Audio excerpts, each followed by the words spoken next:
Jitokeze tujiandikishe kupiga kura.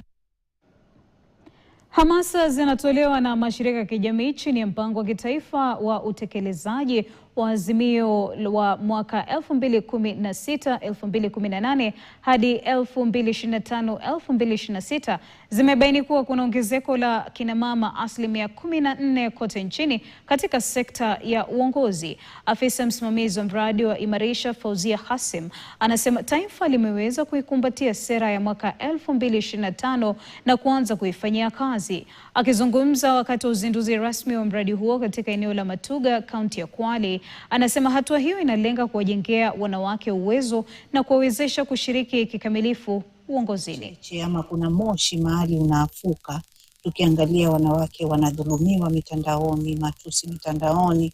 So bado kuna haja tuimarishane, tuinuane, tujengane uwezo wa kulindana sisi wanawake, na tunaomba sana wanaume katika hili gatuzi la Kwale wakati tunaingia katika uongozi watu support.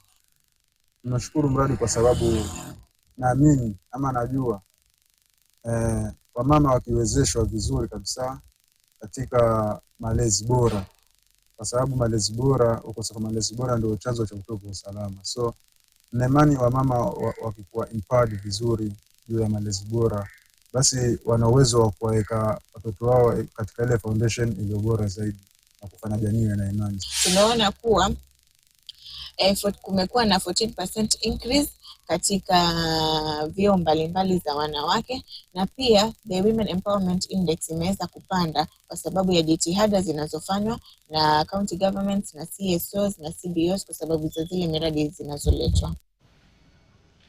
Naibu kiongozi wa chama cha Jubilee Daktari Fred Matiang'i